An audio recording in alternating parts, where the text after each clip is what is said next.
Boa tarde. Nessa segunda escala dos quintos anos em língua portuguesa, vamos recordar um pouquinho daquilo que conhecemos, os contos dos cabelos brancos, não é?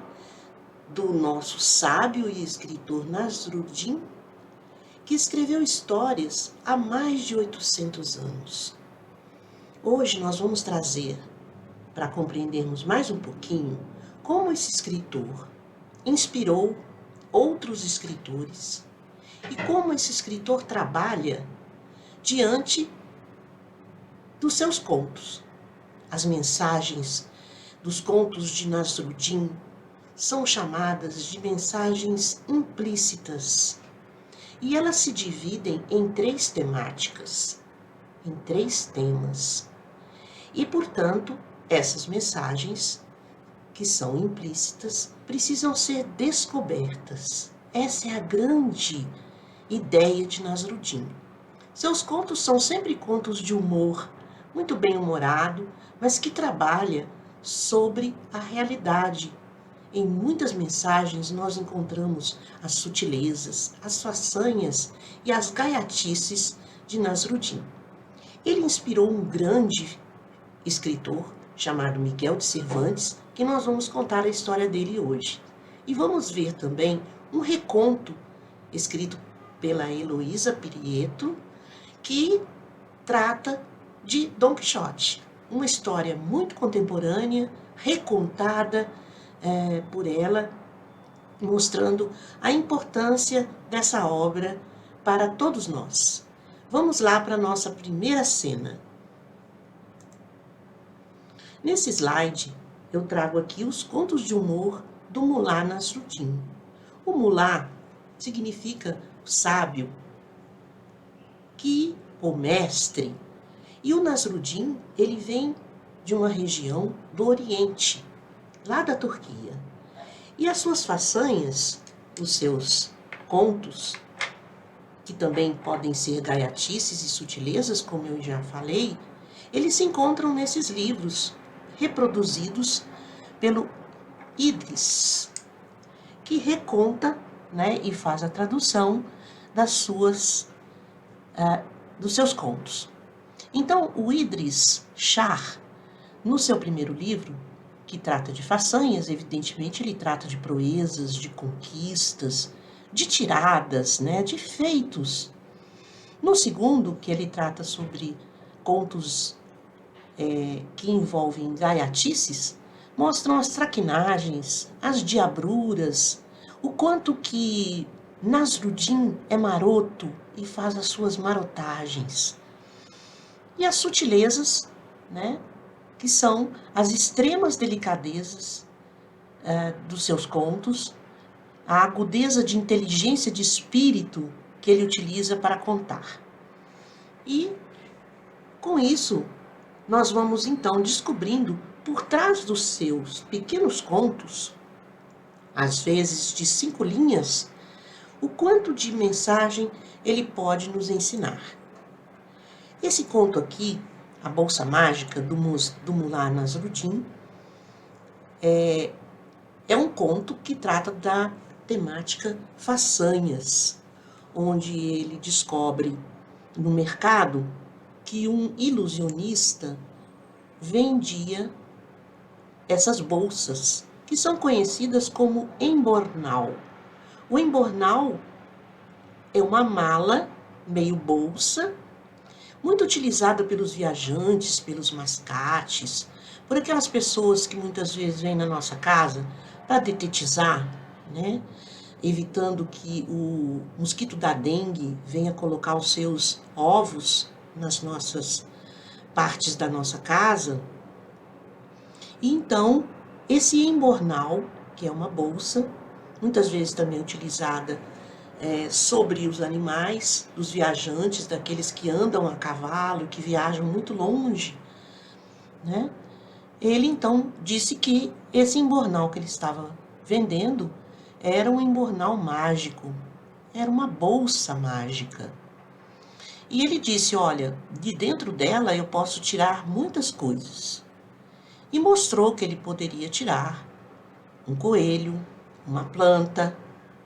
E assim, ele só chamou a atenção do Nasrudin.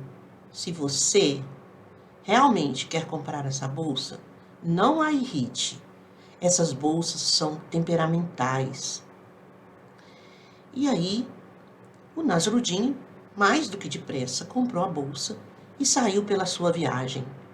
Lá pelas tantas, quando ele estava muito cansado e sentiu sede, logo ele olhou para a bolsa mágica e disse: Bolsa mágica, me dê um copo d'água.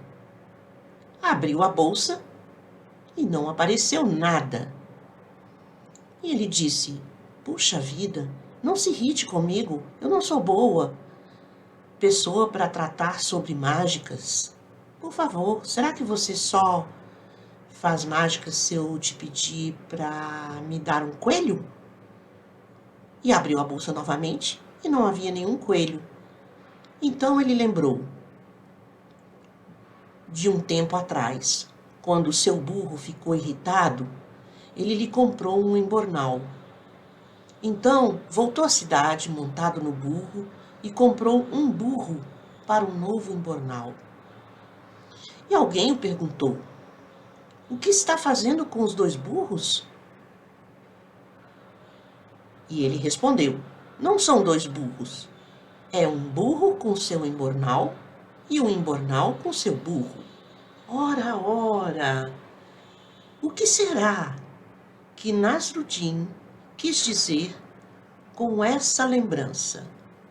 Por que será que Nasrudin fez essa relação da bolsa que não fazia mágica nenhuma, pelo menos ele não conseguiu, e a lembrança que ele teve quando o seu burro ficou irritado e ele então lhe comprou um embornal e voltou à cidade montado no burro e comprou um burro para o novo embornal?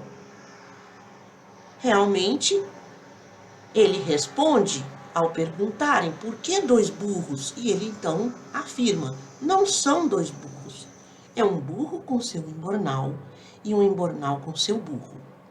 Ora, são 2 frases diferentes. Um burro com seu embornal e um embornal com seu burro. Será que o sentido muda?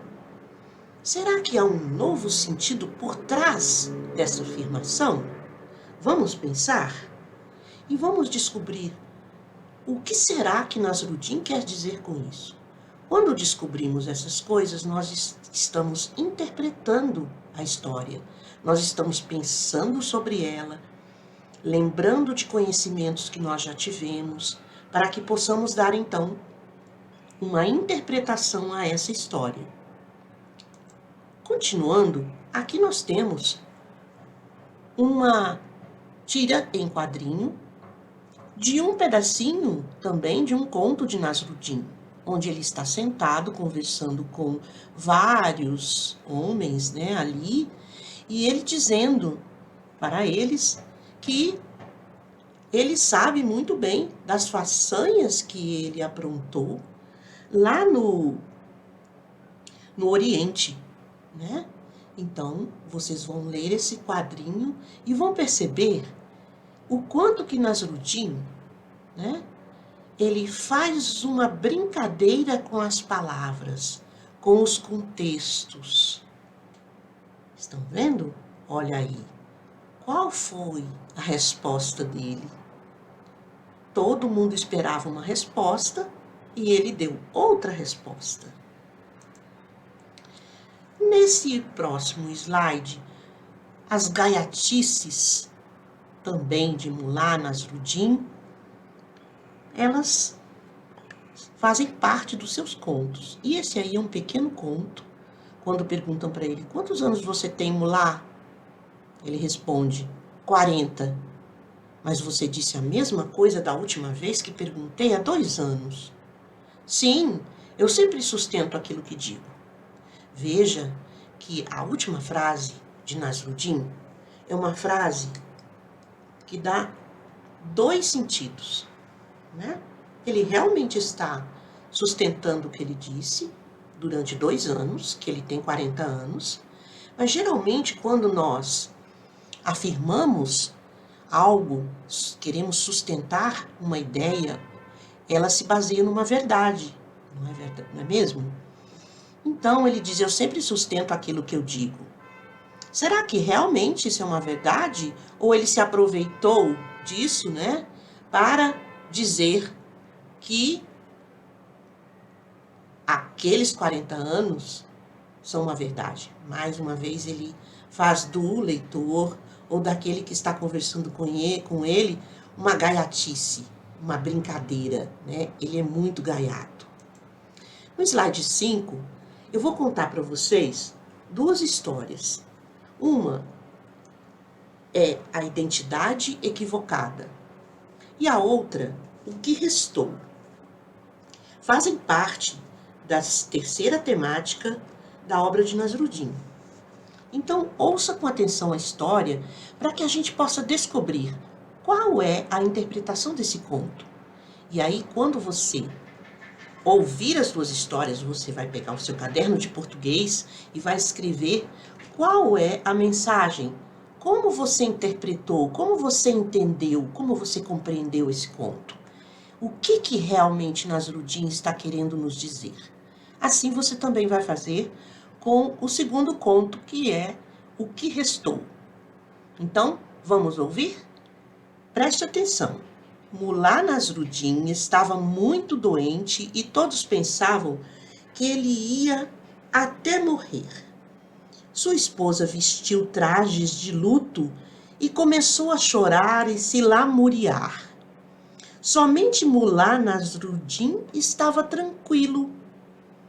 Mullah perguntou um dos seus discípulos, como você consegue encarar a morte com tanta calma, a ponto de rir de vez em quando nós, que não vamos morrer, estamos atormentados, temendo que você nos deixe? É muito simples, explicou Nasrudin.